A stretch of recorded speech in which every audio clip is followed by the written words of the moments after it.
Hello दोस्तों, एक बार फिर से स्वागत करता हूं मनु साइंस क्लासेस में। तो दोस्तों, हर वीडियो की तरह इस वीडियो में हम लोग देखने वाले हैं क्लास 12 फिजिक्स के काफ़ी ज़्यादा इंपॉर्टेंट ऑब्जेक्टिव जो बोर्ड एग्जाम 2024 के लिए काफ़ी महत्वपूर्ण होने वाला है। तो दोस्तों, 1 से लेकर N35 तक वीडियो हम यानी 35 तक ऑब्जेक्टिव जो था वो देख चुके थे। और देखेंगे हम 30 यानी 35 से 70 ऑब्जेक्टिव देखने वाले हैं जो बोर्ड एग्जाम 2024 के लिए काफ़ी महत्वपूर्ण होगा।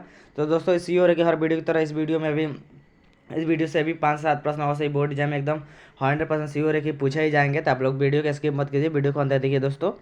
तो चलिए दोस्तों, अगर आप लोग का पीडीएफ चाहिए तो नीचे डिस्क्रिप्शन टेलीग्राम चैनल का लिंक और व्हाट्सअप ग्रुप का लिंक भेज दे दिया हूँ। जाइए वहाँ से जल्दी से ज्वाइन होकर इसका टेलीग्राम यानी इसका पीडीएफ प्राप्त कर सकते हैं दोस्तों। चलिए दोस्तों, आपका समय ज़्यादा व्यर्थ हो जाएगा। चलिए वीडियो को स्टार्ट करते हैं। चलिए 35 नंबर की बढ़ता है। 35 नंबर क्वेश्चन कह रहा है कि किसी अनावेशित यानी किसी अनावेशित वस्तु के एक कूलाम्ब आवेश होने के लिए इनमें से निकाले गए इलेक्ट्रॉनों की संख्या कितनी होगी। तो एक कूलाम्ब आवेश के लिए निकाले गए इलेक्ट्रॉनों की संख्या कितनी होती है दोस्तों। तो निकाले गए इलेक्ट्रॉनों की जो होता है 6.25 गुणा 10 के पावर 18 होता है। ऑप्शन नंबर 20 का राइट आंसर हो जाएगा दोस्तों। चलिए अगला क्वेश्चन बताए 36 नंबर क्वेश्चन कि 110 क्या पूछता है। 110 वोल्ट प्रतिवर्ती परिपथ के शिखर मान होता है। तो शिखर मान कितना हो जाता है दोस्तों। तो 110/√2 हो जाता है। ऑप्शन नंबर 20 का राइट आंसर हो जाएगा दोस्तों। चलिए अगला क्वेश्चन की बढ़ता है। अगला क्वेश्चन में क्या दिया गया, प्रथम नाभिकीय यानी प्रथम नाभिकीय अभिक्रिया किसके द्वारा की गई है। तो कौन से चैडविक थे या पाउली थे या आइंस्टाइन थे या रदरफोर्ड थे। तो प्रथम नाभिकीय अभिक्रिया किसके द्वारा दी गई है। तो कौन दिया था प्रथम नाभिक अभिक्रिया। तो आप सभी लोग पता है रदरफोर्ड का नाम सुनेंगे, रदरफोर्ड ने दिया था। ऑप्शन नंबर डी इसका राइट आंसर हो जाएगा। रदरफोर्ड का परमाणु मॉडल भी 2 मार्क्स में पूछता है और ऑब्जेक्टिव में पूछता है। तो आप लोग इसका परमाणु मॉडल भी याद कर लीजिएगा। दोस्त जो होता है वो भी याद कर लीजिएगा। 5 नंबर में कभी कभी पूछ देता है, मगर 2 नंबर में सबसे ज़्यादा पूछता है। तो आप लोग उसको भी याद कर लीजिएगा। चलिए अगला क्वेश्चन के बाद है 38 नंबर क्वेश्चन। 38 नंबर क्वेश्चन क्या पूछता है कि किसी वस्तु पर यानी किसी वस्तु पर एक कूलम्ब आवेश तब तक संभव है यानी आवेश तब संभव है जब उसमें निकाले गए इलेक्ट्रॉनों की संख्या कितनी होगी। तो एक कूलम्ब आवेश कब संभव होगा, जब 6.0 यानी 6.25 गुणा 10 के पावर 18 जो इलेक्ट्रॉन होगा उस संख्या निकल जाएगा। ऑप्शन नंबर सी इसका राइट आंसर बिल्कुल श्योर है। ऑप्शन नंबर सी इसका राइट आंसर हो जाएगा दोस्तों। चलिए दोस्तों, मज़ा आ रहा हो तो वीडियो को लाइक कीजिए और चैनल सब्सक्राइब कर बेल आइकन को प्रेस कर लीजिए ताकि आने वाला जिसका वीडियो का नोटिफिकेशन होता है सबसे पहले आप तक पहुंचता है। और उम्मीद करता हूं कि आप लोग को वीडियो एकदम मस्तली समझ में आ रहा होगा। आप लोग याद करते चलिए क्वेश्चन। चलिए 39 नंबर क्वेश्चन कह रहा है केवल प्रतिरोध यानी केवल प्रतिरोध युक्त प्रतिवर्ती परिपथ यानी विद्युत परिपथ की धारा तथा विद्युतवाहक बल के बीच कलांतर होता है। तब विद्युतवाहक बल के बीच कलांतर की बात करते हैं हम लोग तो शून्य हो जाता है यानी 0 हो जाता है दोस्तों। ऑप्शन नंबर ये इसका राइट आंसर हो जाएगा दोस्तों। चलिए 40 नंबर क्वेश्चन एक तत्व की परमाणु संख्या यानी एक तत्व की परमाणु संख्या जेड है और द्रव्यमान संख्या ए होता है। द्रव्यमान संख्या को ए से निरूपित करते हैं और परमाणु संख्या को जेड से निरूपित करते हैं। तो इसके लिए यानी इसके एक परमाणु में न्यूट्रॉनों की संख्या कितनी होती है। तो न्यूट्रॉनों की संख्या के लिए साधारणतः हम लोग द्रव्यमान संख्या में से परमाणु संख्या को घटा देंगे तो न्यूट्रॉनों की संख्या निकल जाए दोस्तों। तो देखिए ऑप्शन नंबर सी में दिया है। ऑप्शन नंबर सी इसका बिल्कुल right answer option number C हो जाएगा। चलिए आप लोग मजे से पढ़िए। चलिए 41 नंबर क्वेश्चन क्या पूछ दिया है कि एक आवेशित यानी एक आवेशी चालक का क्षेत्र आवेश घनत्व सिग्मा है। तो इसके पास विद्युत क्षेत्र का मान होगा। तो इस एप्सिलॉन है, एप्सिलॉन इसको कहते हैं, एप्सिलॉन कहते हैं, सॉरी सिग्मा कहते हैं। तो 41 का राइट ऑप्शन की बात है सिग्मा बाई एप्सिलॉन नॉट हो जाएगी। एप्सिलॉन नॉट इसको कहते हैं और सिग्मा इसको कहते हैं। तो ऑप्शन नंबर 20 का राइट आंसर हो जाए दोस्तों। चलिए अगला क्वेश्चन को बढ़ते हैं। 42 नंबर क्वेश्चन कि प्रेरणिक प्रतिघात यानी प्रेरणिक प्रतिघात होता है। तो प्रेरणिक प्रतिघात की बात करते हैं तो प्रेरणिक प्रतिघात कौन हो जाता है दोस्तों। तो ओमेगा एल हो जाता है। प्रेरणिक प्रतिघात की बात करते हैं तो ओमेगा एल हो जाता है। ऑप्शन नंबर ए इसका राइट आंसर हो जाएगा दोस्तों। चलिए अगला क्वेश्चन बढ़ते हैं 43 नंबर क्वेश्चन न्यूट्रॉन की खोज करने का श्रेय निम्नलिखित में किन्हें जाता है। तो क्या न्यूट्रॉन की खोज मतलब कौन किया था। साधारणतः क्वेश्चन पूछ जाएगा न्यूट्रॉन की खोज कौन से किया था। तो कौन किया था दोस्तों, आप सभी लोग पता ही होगा। टॉमसन ने किया था या रदरफोर्ड ने या नील्स बोर ने या चैडविक ने। तो आप लोग एकदम साधारणतः बात है कि चैडविक का नाम सुनेंगे तो चैडविक ने किया था दोस्तों। ऑप्शन नंबर डी इसका right answer 100% right answer option number D इसका हो जाएगा। चलिए अगला क्वेश्चन की बात करते हैं। अगला क्वेश्चन क्या है 44 नंबर क्वेश्चन के उपग्रह संचरण यानी उपग्रह संचरण में विद्युत चुंबकीय तरंग का कौन सा भाग प्रयुक्त होता है। तो उपग्रह संचरण में कौन सा भाग प्रयुक्त होता है। तो सूक्ष्म तरंगे जो होता है यही प्रयुक्त है। तो ऑप्शन नंबर डी इसका राइट आंसर हो जाए दोस्तों। चलिए अगला क्वेश्चन बढ़ते हैं 45 नंबर क्वेश्चन की किसी एलसीआर परिपथ में ऊर्जा का क्षय होता है। तो किसी भी एलसीआर परिपथ में ऊर्जा का क्षय होता है प्रेरक में होता है। प्रेरक में होता है दोस्तों। ऑप्शन नंबर ए इसका राइट आंसर हो जाएगा। चलिए अगला क्वेश्चन बढ़ते हैं 46 नंबर क्वेश्चन निम्नलिखित में किसे विभाजित नहीं किया जा सकता है। तो निम्नलिखित में किसे विभाजित नहीं किया जा सकता है दोस्तों। तो प्रोटॉन को विभाजित कर सकते हैं, धन आयन को भी कर सकते हैं, नाभिक को भी कर सकते हैं, लेकिन प्रोटॉन जो होता है इसको विभाजित नहीं कर सकते। तो इसका राइट ऑप्शन हो जाएगा ऑप्शन नंबर डी, इसका राइट आंसर हो जाएगा दोस्तों। चलिए अगला क्वेश्चन के बढ़ते हैं। अगला क्वेश्चन 47 नंबर क्या पूछ दिया कि रेडियो एवं टेलीविजन प्रसारण में, यानी रेडियो एवं टेलीविजन प्रसारण में सूचना संकेत का रूप होता है। तो सूचना जो संकेत का रूप होता है एनालॉग न सिग्नल होता है, एनालॉग न सिग्नल होता है और डिजिटल सिग्नल दो प्रकार के होते हैं, डिजिटल और एनालॉग न। तो एनालॉग न जो होता है टेलीविजन प्रसारण के लिए उपयुक्त होता है। ऑप्शन नंबर सी इसका राइट आंसर हो जाएगा दोस्तों। चलिए 48 नंबर क्वेश्चन की बात है, माइक्रो तरंग की आवृत्ति परास कितना होता है। तो माइक्रो तरंग की आवृत्ति जो परास होता है 3×10⁻11 और 3×10⁻18 होता है दोस्तों। ऑप्शन नंबर डी इसका राइट आंसर हो जाएगा। चलिए अगला क्वेश्चन बताते हैं 49 नंबर क्वेश्चन के, फोटो सेल आधारित होता है। तो फोटो जो सेल होता है प्रकाश विद्युत प्रभाव पर आधारित होता है, फोटो इलेक्ट्रिक इफेक्ट पे आधारित होता है। जो फोटो सेल होता है फोटो इलेक्ट्रिक इफेक्ट पे आधारित होता है। ऑप्शन नंबर ए इसका बिल्कुल राइट आंसर हो जाए दोस्तों।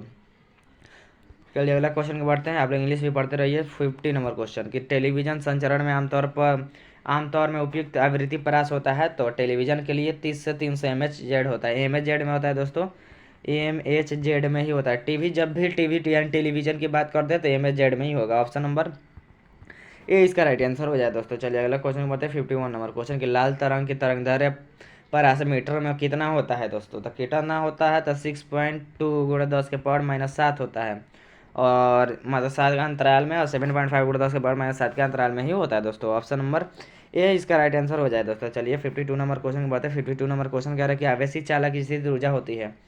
तो आवेशित चालक की स्थिति जो होती है CV² 2 होता है, CV²/2 होता है दोस्तों। ऑप्शन नंबर 20 का करेक्ट आंसर हो जाए दोस्तों। चलिए अगला क्वेश्चन की बात करते हैं। 53 नंबर क्वेश्चन क्या पूछ दिया है कि वाहक तरंगों यानी वाहक तरंगों पर किसी सूचना के अध्यारोपण की प्रक्रिया को क्या कहते हैं। तो अध्यारोपण की प्रक्रिया को हम मांडुलन कहते हैं दोस्तों, मांडुलेशन कहते हैं।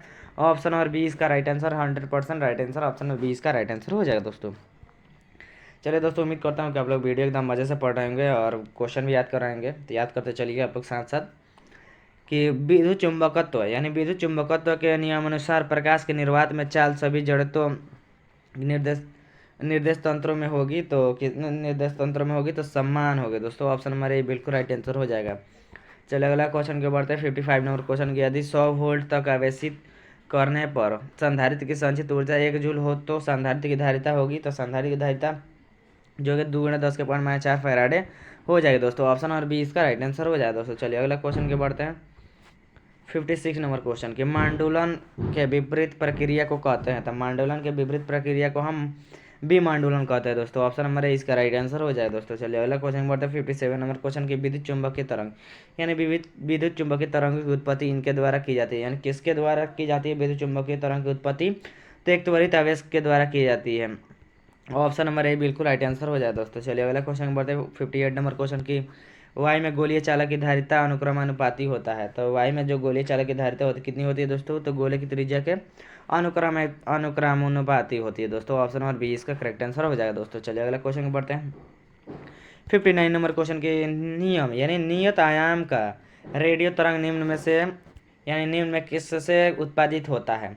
तो किससे उत्पादित होता है प्यारेलाल, तो 2 लित्र से उत्पादित होता है। ऑप्शन नंबर डी इसका राइट आंसर हो जाएगा। अगला क्वेश्चन की बढ़ते हैं। अगला क्वेश्चन क्या है 60 नंबर की, इनमें से किस विद्युत चुंबकीय तरंग स्पेक्ट्रम का सबसे लघु तरंगदैर्घ्य होता है।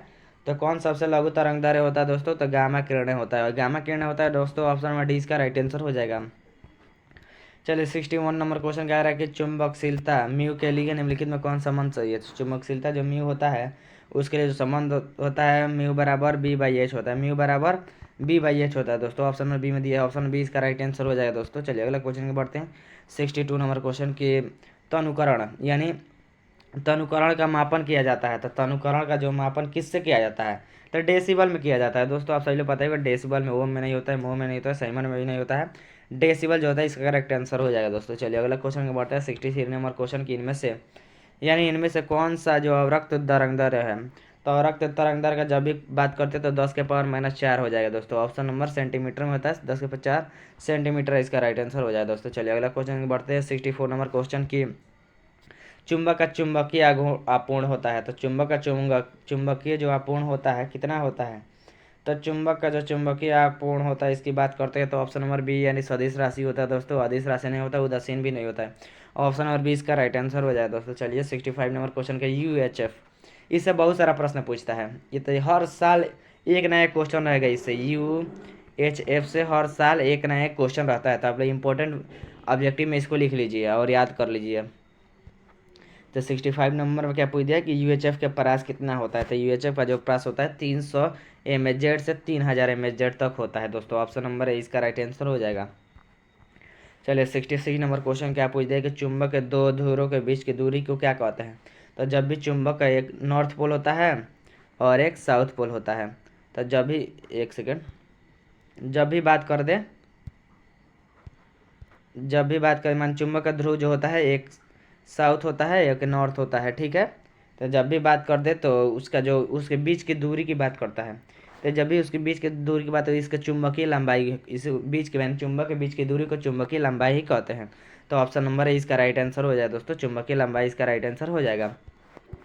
चलिए 67 नंबर क्वेश्चन क्या पूछ जाएगा, प्रेरणा कुंडली यानी प्रेरणा कुंडली एक यंत्र है जिसके द्वारा उत्पन्न होती है। तो इसके द्वारा क्या उत्पन्न होती है, तो उच्च वोल्टता उत्पन्न होती है दोस्तों। ऑप्शन नंबर बी इसका राइट आंसर हो जाए दोस्तों। चलिए 68 नंबर क्वेश्चन क्या है, मांडुलन कितने प्रकार के होते हैं। आप सही लोग पहले ही बताया कि मांडुलन कितने प्रकार के होते हैं।